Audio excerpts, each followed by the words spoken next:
안녕하셨습니까, 성도 여러분. 이 감사의 계절에 또 추수감사절에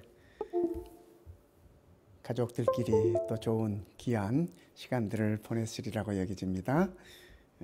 하나님의 은혜가 우리 모든 성도님들의 가정마다 또 풍성하게 임하시기를 바랍니다. 오늘은 에스겔서 강의 그 마지막 시간이 되겠습니다.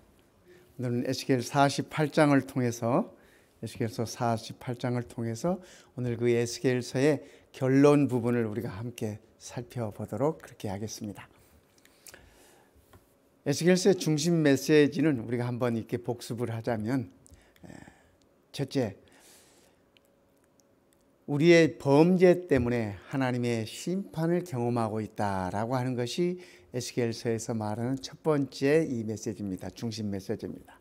그래서 우리가 이 땅에서 경험하는 모든 이 심판의 경험들은 우리의 범죄에서 비롯된다고 하는 사실을 얘기하고 있습니다.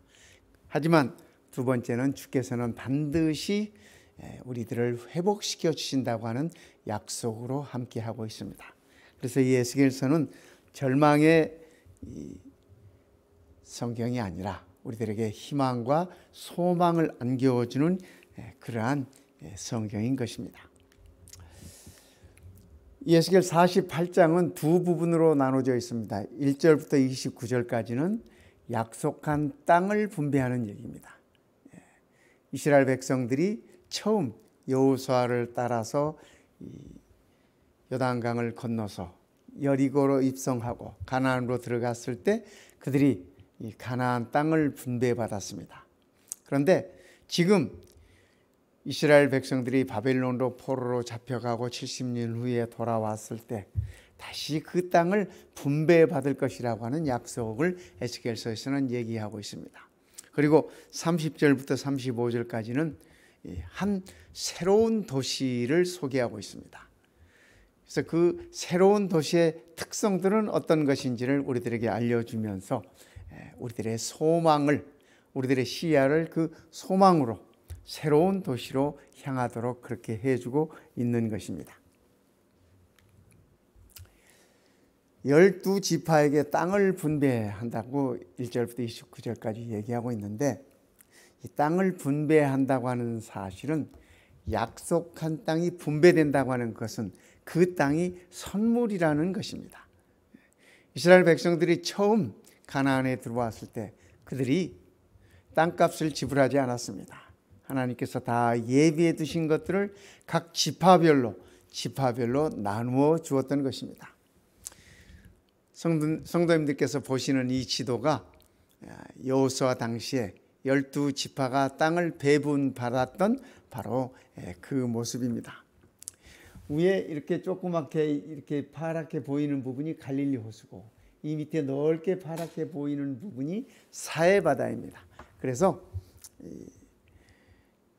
갈릴리와 사해를 잇는 그 요단강을 중심으로 해서 12지파들이 땅을 분배받았습니다. 모든 지파의 이름대로 이가 틀지니라.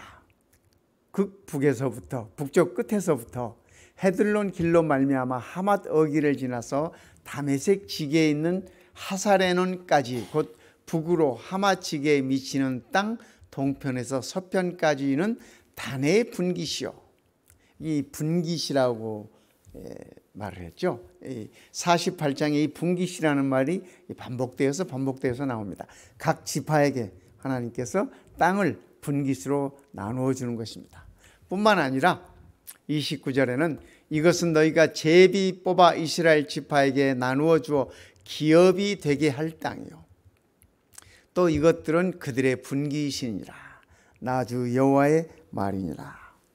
그래서 이들이 말하는 이 분깃, 이스라엘에게 주어진 이 기업, 이런 것들은 다 이스라엘 백성들에게 있어서 하나님의 선물이었습니다. 예수님께서 이 땅에 계실 때 말씀하셨어요. 너희는 마음에 근심하지 말아라. 하나님을 믿으니 또 나를 믿으라. 내 아버지 집에 거할 곳이 많도다. 여기 거할 곳. 그렇지 않으면 너희에게 일렀으리라. 내가 너희를 위하여 거처를 예비하러 가노니 가서 너희를 위하여 거처를 예비하면 내가 다시 와서 너희를 내게로 영접하여 나 있는 곳에 너희도 있게 하리라. 우리 재림 성도들이 잘 아는 우리 주님의 재림의 허락의 말씀입니다. 여기에 말하는 거할 곳, 거처, 이것은 다 우리들에게 주어지는 예수님의 선물입니다. 믿음으로 하나님의 자녀가 된 자들에게 하나님께서는 말씀하십니다. 너희와 함께 있을 곳을 내가 예비하고 그것이 예비되면 다시 와서 너희를 나 있는 곳에 함께 있게 하겠다.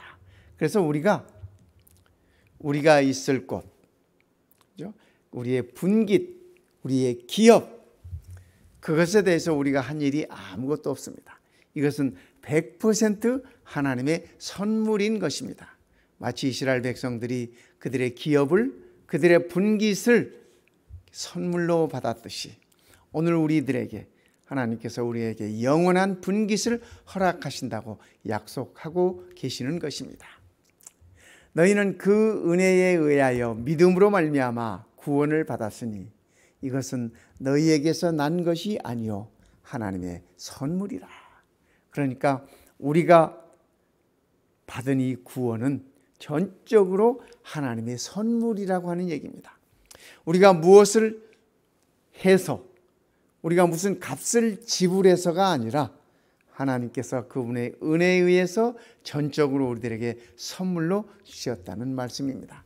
그렇기 때문에 우리의 구원이 행위에서 난 것이 아니니 이는 누구든지 자랑하지 못하게 함이라. 우리가 우리 하나님 앞에서 자랑할 것이 아무것도 없습니다. 우리의 구원에까지라도, 우리의 구원 문제에 있어서까지라도 우리는 하나님 앞에 자랑할 것이 아무것도 없습니다. 왜냐하면 그것은 하나님께서 우리에게 주시는 선물이기 때문에 그렇습니다. 오늘 우리에게 이러한 선물이 있음을 인하여 감사하십시다. 천국은 거룩한 나라입니다. 천국은 그렇기에 천국에 살기에 합당한 자는 거룩해진 사람입니다. 여기 거룩해졌다고 하는 얘기는 믿음으로 죄 사함을 얻고 믿음으로 거룩해진 사람들입니다. 믿음으로 순결하게 된 사람들입니다. 천국은 이런 사람들이 살기에 합당한 곳입니다. 천국은 거룩한 나라이기에 천국은 거룩해진 사람이 가는 곳입니다. 거룩해진 사람이 살 수 있는 곳입니다. 근데 우리가 거룩해질 수 있는 유일한 방법은 아들 예수 그리스도를 믿음으로, 그분의 보혈을 믿음으로 죄사함 받고 그분을 믿음으로 그분께서 우리들에게 입혀주시는 의로 말미암아 우리가 거룩해진 그러한 사람들인 것입니다. 삶을 통해서 하나님은, 그렇게 거룩하게 된 우리들은 삶을 통해서 하나님의 훈련을 받는 자들인 것입니다. 그래서 우리가 이 땅에 있는 동안 이미 구원을 받았지만, 선물로 받았지만 우리는 이 땅에 있는 동안 하나님을 통해서 하나님의 훈련을 이 땅에서 받는 것입니다. 때로는 그 훈련의 도구가 고통이 될 수도 있습니다.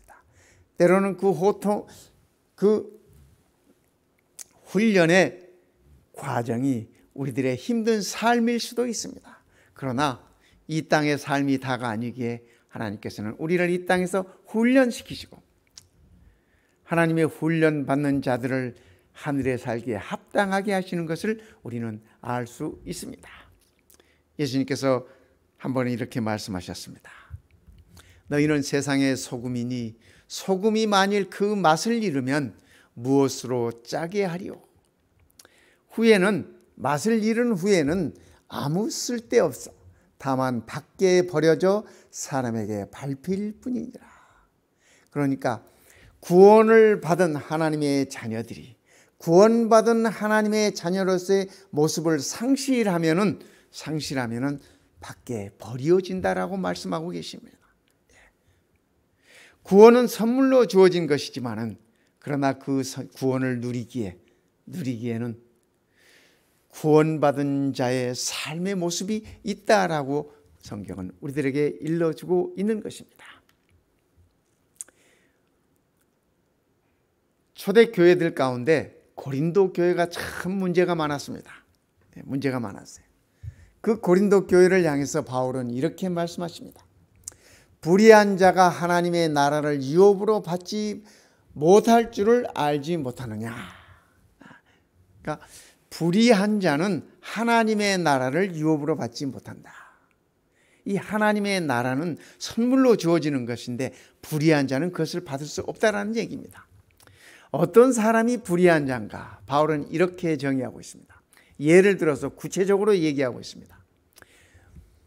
음행하는 자나 우상 숭배하는 자나 간음하는 자나 탐색하는 자나 남색하는 자나 도적이나 탐욕을 부리는 자나 술 취하는 자나 모욕하는 자나 속여 빼앗는 자들은 하나님의 나라를 유업으로 받지 못하리라. 그러니까 불의한 자들은 그죠? 하나님의 나라를 유업으로 받지 못하는 자들인데 구체적으로 이렇게 바울은 설명을 하고 있는 것입니다. 바울이 언급한 이것뿐만 아니라 우리가 하나님의 자녀로서 구원받은 하나님의 백성으로서 바른 삶의 모습을 보이지 못한다고 하면은 그것이 곧 우리에게서 하나님의 나라를 유업으로 받는 데 있어서 장애가 된다고 하는 사실을 우리들에게 일러주고 있습니다. 너희 중에 이와 같은 자들이 앞에 언급한 탐욕하는 자들, 싸우는 자들, 거짓말하는 자들, 남의 것을 토색하는 자들, 그죠? 앞에 있는 이와 같은 자들이 있더니 너희 중에 이와 같은 자들이 있더니 고린도 교회 안에 이런 이들이 많이 있었습니다. 그럴지라도 주 예수 그리스도의 이름과 우리 하나님의 성령 안에서 씻음과 거룩함과 의롭다 하심을 받았느니라. 성도 여러분, 여기에 우리의 소망이 있습니다. 여기에 우리의 기쁨이 있습니다. 우리가 다 불의한 자라 할지라도, 그죠? 우리의 삶이 하나님의 자녀의 모습으로서 많이 거리가 있고 불의한 자라 할지라도 우리가 그리스도의 이름과 하나님의 성령 안에서 씻음을 받았어요. 그리스도의 보혈을 통해서 우리의 모든 죄를 씻음을 받고 거룩함과 의롭다 하심을 받았다. 예수 그리스도를 믿음으로 우리가 불의한 자이지만 거룩담을 받았어요. 하나님께서는 우리를 거룩하다라고 부르시는 것입니다. 아들 예수 그리스도를 통해서 우리를 보시기 때문에 그렇습니다. 아들 예수 그리스도를 통해서 우리를 보시기에 우리를 의롭다 하시는 것입니다. 그래서 바울은 고린도 교인들에게 성도들아 이렇게 얘기하고 있습니다. 비록 그 교회 안에 불의한 자들이 많이 있었지만 그 불의한 자들이 그리스도를 통해서 그들의 죄를 씻음받고 거룩함을 회복하고 의롭다 하심을 입었기에 하나님은 이 교인들을 성도라고 그렇게 부르는 것입니다. 오늘 하나님께서 우리를 향해서 성도라고 불러주시는 그 은혜에 우리가 감사할 수 있어야 할 것입니다. 형제들아, 내가 너희에게 이것을 말하노니 혈과 육은 하나님 나라를 유업으로 받을 수 없고 또한 썩은 것은 썩지 아니할 것을 유업으로 받지 못하느니라. 그래서 이 땅에서 불의한 자는 유업을 받을 수 없다. 또 썩은 것은, 그죠? 생명이신 그리스도를 그 안에 받아들이지 않은 자들은 다 그 자체가 살아있다 할지라도 썩은 것입니다. 썩은 것은 썩지 아니한 것을 하나님의 영원한 그 생명을 유업으로 받지 못한다라고 바울은 얘기하고 있습니다. 바로 이 말씀이 불의한 자들이 가득했던 고린도 교회에 주신 말씀이라고 하는 사실입니다.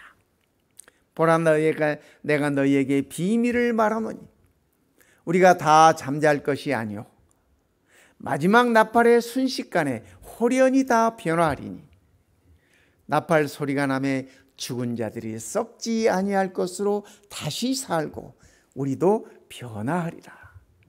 그래서 하나님께서 우리에게 영원한 분깃으로 주신 하나님 나라에 살 자들은 이 땅에서 썩은 모습으로 갈 수 없는 것입니다. 비록 이 땅에서 죽었다 할지라도 그리스도께서 다시 부르시는 그날 나팔 소리가 날 때 죽은 자들이 썩지 아니할 것으로 다시 산다고 하는 얘기입니다. 뿐만 아니라 우리도 다 썩지 아니할 것으로 변화한다고 하는 사실입니다. 하나님의 유업은 우리들의 영원한 분깃은 변화된 자들이 차지하는 것이라고 하는 사실입니다. 구원은 하나님의 선물이지만 우리가 이 땅에서 하나님을 통하여 훈련받고 우리가 하나님의 자녀답게 살아가는 것이 그것이 하늘에 살기에 적합한 자라고 하는 것을 우리들에게 깨우쳐 주고 있습니다. 두 번째, 새로운 성읍의 특성을 일러주고 있습니다. 이 성읍은 새 예루살렘 성입니다. 그런데 12개의 문에 12지파의 이름이 기록되어 있습니다. 에스겔서 48장에 새롭게 회복되는 이 새 예루살렘에 12문이 동서남북 성벽에 3개의 문이 있는데 그 12문에 12지파의 이름이 기록되어 있다고 말하고 있습니다. 그런데 재미있는 것은 새하늘과 새 땅을 새 예루살렘 성을 언급하시면서 요한계시록 21장에는 이렇게 말씀하십니다. 성령으로 나를 데리고 크고 높은 산으로 올라가 하나님께로부터 하늘에서 내려오는 거룩한 성 예루살렘을 보이니 사도 요한에게 거룩한 성 예루살렘을 보여줍니다. 보았더니 하나님의 영광이 있어 그 성의 빛이 지극히 귀한 보석 같고 하늘에 있는 새 예루살렘 성이 지극히 귀한 보석 같고 벽옥과 수정같이 맑더라. 크고 높은 성곽이 있고 12문이 있는데 문에 12천사가 있고 그 문들 위에 이름이 썼으니 곧 이스라엘 자손 12지파의 이름들이라. 그러니까 에스겔이 계시 가운데서 봤던 예루살렘 성이 회복되고 그 성의 12지파의 이름이 있을 것이라고 하는 것이 하늘에 있는 새 예루살렘 성에도 똑같이 성벽마다 이스라엘 12지파의 이름이 있다라고 하는 것입니다. 그래서 에스겔 48장에서 말하고 있는 것은 그 당시 예루살렘 성이 회복될 것을 나타내는 예언이기도 하지만 장차 인류의 역사가 다 끝나고 그리스도께서 다시 오셨을 때 하늘에 세워질 새 예루살렘 성의 모습을 미리 보여주고 있는 것임을 우리는 이 말씀 속에서 알 수 있습니다. 그러게 요한계시록 21장과 에스겔 48장은 같은 새 예루살렘 성의 모습을 언급하고 있는 것을 우리는 알 수 있습니다. 뿐만 아니라 하늘에 있는 새 예루살렘 성은 한 가지가 더 추가되어 있습니다. 뭐냐면 그 성의 성곽에는 12기초석이 있고 그 위에는 어린 양의 12사도의 12이름이 있더라. 그러니까 에스겔 48장에 있던 그 새 예루살렘 성에는 12지파의 이름들이 적혀 있는데 하늘에 있는 새 예루살렘 성에는 문마다 12지파의 이름이 있을 뿐 아니라 그 성곽에 있는 12기초석에 12사도의 이름들이 있더라. 12사도의 이름들이 있더라. 그러니까 12지파는 구약 당시에 있는 하나님의 백성들을 가리키는 말입니다. 12사도는 신약 당시에 있었던 하나님의 백성들을 가리키는 말씀인 것입니다. 그러면 우리는 어디에 있나? 그죠? 성도 여러분과 저는 어디에 있을까요? 예수님의 말씀에서 예수님의 가르침 속에서 우리는 어디에 있는지 찾아볼 수 있습니다. 베드로가 대답하여 이르되 보소서 우리가 모든 것을 버리고 주를 따라 싸운데 그런즉 우리가 무엇을 얻으리까? 이 베드로답지 않습니까? 예수님께 베드로가 지금 거래하고 있습니다. 흥정하고 있습니다. 주님 보십시오. 우리가 다 이렇게 처자식도 버리고 집도 버리고 모든 것 다 버리고 주님을 쫓았습니다. 그렇다면 우리가 얻을 것은 무엇입니까? 베드로가 이렇게 질문해요. 그때 예수님께서 이렇게 말씀하십니다. 예수께서 이르시되 내가 진실로 너희에게 이르노니 세상이 새롭게 되어 인자가 자기 영광의 보좌에 앉을 때에, 이 말은 우리 주님께서 세상을 다 바꾸시기 위하 이 땅에 오실 때를 언급하고 있습니다. 인자가 자기의 영광의 보좌에 앉을 때 나를 따르는 너희도, 베드로 너뿐만 아니라 나를 따르는 너희도 12 보좌에 앉아 이스라엘 12 지파를 심판하리라. 그래서 모든 것을 버리고 따르는 베드로와 그의 제자들을 향해서 예수님께서 너희가 나와 더불어 어린 양의 보좌에 앉을 것이다 라고 이렇게 얘기하고 있는 것입니다. 성도 여러분, 예수님의 이 말씀 속에서 우리가 새 예루살렘 성에서 어디에 있을지 우리가 알 수 있지 않습니까? 주님을 따르는 자들, 믿음으로 주님을 따르는 자들은 주님의 보좌에, 어린 양의 보좌에 함께 앉고 그죠? 많은 사람들을 심판할 것이라고 그렇게 얘기해 주고 있는 것입니다. 두 번째, 이 새로운 성읍에 새 예루살렘 성의 특성이 있는데, 두 번째 특성은 회복된 성읍의 중요한 특성을 나타냅니다. 이 회복된 새 예루살렘 성의 아주 중요한 특성을 언급하고 있습니다. 그날 후로는 그 성읍의 이름을 여호와 삼마라 하리라. 에스겔서 마지막 장 마지막 절에 언급되어 있는 말씀입니다. 그 성, 회복된 그 성, 새 예루살렘 성, 그 성의 이름을 여호와 삼마라고 부를 것이다. 여호와 삼마. 여호와 삼마는 무엇인가? 여호와께서 거기 계시다, 그 말입니다. 그러니까 새 예루살렘 성이 이름이 여호와 삼마라면 여호와께서 그 예루살렘 성에 함께 계실 것이다, 거기 백성들과 더불어 함께 계실 것이다 라고 하는 말입니다.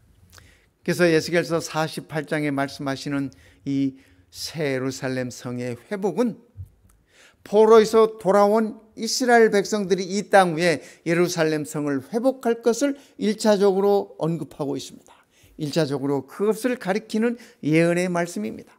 그러나 궁극적으로는 이 땅의 역사가 끝나고 우리 주님께서 재림하시고 하늘에서 우리를 위하여 예비하신 그 처소가 내려올 때, 새 예루살렘 성이 내려올 때 그 예루살렘 성의 이름이 여호와 삼마가 된다고 하는 사실입니다. 우리는 이 말씀을 요한계시록 21장에서 확인할 수 있습니다.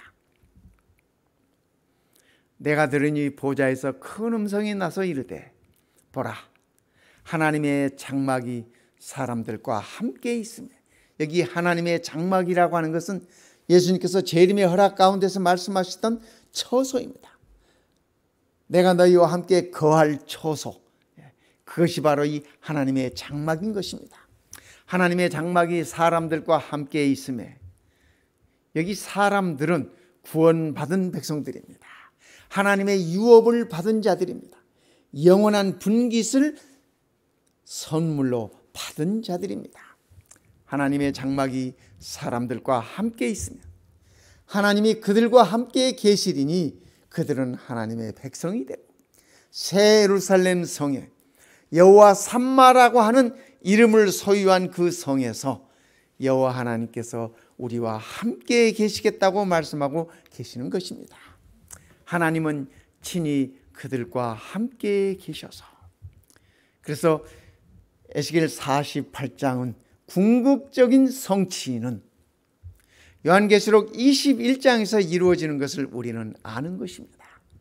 우리 주님께서 나팔 소리와 더불어 이 땅에 오실 때 죽은 자들이 일어나고 살아있는 자들이 썩지 아니할 것으로 변화되어서 여호와 삼마라고 하는 이 성에 여호와 하나님과 더불어 영원히 함께 거하게 될 것입니다.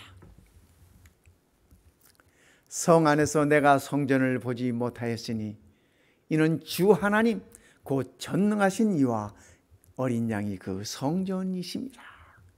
구약시대에는 성도 여러분, 이 땅에서는 신약시대도 물론하고 말입니다.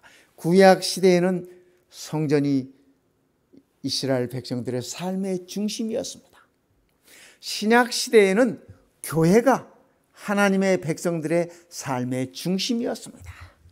그런데 이 지구의 역사가 다 끝나고 죄가 다 소멸되고 사단이 다 사라지고 난 다음에 새하늘과 새 땅에는 성전이 없어요. 요한이 보니까 그 새 예루살렘 성 안에 성전이 없어요. 이 땅에 있었던 예루살렘 성의 중심은 하나님의 성전이었습니다. 예수님께서 십자가에 돌아가시고 부활하시고 승천하신 다음에 이 땅에 교회를 세워두셨는데 하나님의 백성들의 삶의 중심은 교회였습니다. 교회였어요. 그런데 하나님께서 예비하신 새하늘과 새 땅에 우리의 영원한 분깃으로 주신 그곳에 보니까 아름다운 성은 있는데 성전이 없어요. 성전이 없어요. 이유는 하나님께서 성전이 되시고 그렇죠? 죽임을 당하신 어린 양이 그 성전이라고 말씀하고 계시는 것입니다. 성도 여러분, 하늘에는 태양빛이 필요 없다고 요한계시록은 얘기하고 있습니다. 태양도 필요 없고 성전도 없고, 왜냐하면 하나님 그분이 성전이시기 때문에 그렇습니다. 예수님 그분이 성전이기 때문에 그렇습니다. 그러기에 우리는 새 예루살렘 성에서 여호와 삼마라 하는 이름을 가진 그 새 예루살렘 성에서 죽임을 당하신 어린 양께 우리는 찬양과 찬송과 모든 영광을 드리면서 우리는 거기서 예배할 것입니다. 모든 천사들과 더불어 감사의 찬양을 할 것입니다. 그러기에 에스겔 48장은 우리들에게 회복된 새 예루살렘 성, 우리 주님께서 이 땅에 다시 오셔서 이룩하실 우리들의 영원한 거처, 우리들의 영원한 분깃, 우리들의 영원한 기업에 관해서 말씀해 주고 있는 것입니다. 그러기에 죽임을 당하신 어린 양은 우리의 희망입니다. 죽임을 당하신 어린 양은 우리의 빛입니다. 새 예루살렘 성에는 태양이 필요 없어요. 왜냐하면 우리 주님이 빛 자체이시기 때문에 그렇습니다. 성도 여러분, 이 감사의 계절에 우리에게 이처럼 엄청난 소망을 주신 하나님의 약속에 대하여 감사하십시다. 뿐만 아니라 우리의 영원한 분깃이 하늘에 있음을 기억하고 우리의 영원한 기업이 하늘에 있음을 기억하고 이 땅에 우리가 하나님의 훈련을 받는 동안 어려움이 있다 할지라도, 고난이 있다 할지라도, 슬픔이 있다 할지라도, 심지어 사망이 있다 할지라도 우리는 그 모든 것들을 하나님께서 우리를 훈련시키는 것이라 생각하시고 견디시기 바랍니다. 기다리시기 바랍니다. 기다리는 그날에 우리 주님께서 반드시 나타나실 것입니다. 그래야 우리들에게 선물로 그 영원한 분깃을 허락하실 것입니다. 이 감사의 계절에 하나님께서 우리에게 절망적인 이 세상에서 영원한 소망으로 우리의 시선을 옮길 수 있도록 하시고 우리들에게 소망을 안겨주신 그 사실을 인하여 감사하면서 오늘 이 안식일도 우리 하나님께 마음껏 감사의 찬양을 드리십시다. 기도하겠습니다. 우리 아버지 하나님, 참으로 감사합니다. 감사할 것이 없는 이 세상에서, 죄된 세상에서 우리가 사단의 소유로 남지 않게 하시고 아들 예수 그리스도를 보내셔서 우리의 모든 죄악들을 사하여 주시고 그 보혈을 믿음으로 예수를 믿음으로 우리를 의롭다 하시고 성도라 부르시고 우리에게 선물로 영원한 분깃을 허락하시니 그 은혜를 참으로 감사드립니다. 아버지 하나님, 이 감사의 계절에 우리가 마음껏 여호와 하나님을 찬양하고 우리를 위하여 죽임을 당하신 어린 양을 향하여 경배와 우리의 모든 영광과 우리의 모든 마음을 드릴 수 있도록 축복하여 주시옵소서. 오늘 이 안식일이 우리 온 성도들과 더불어 주의 전에 모여서 마음껏 찬양하고 할렐루야를 외칠 수 있는 귀한 안식일 되도록 은혜를 더하여 주시옵기를, 우리를 죄악에서 구원해 주시고 자녀 삼아 주시고 우리에게 영원한 분깃을 허락하신 우리 주님 예수님의 이름으로 간절히 기도드리옵나이다. 아멘.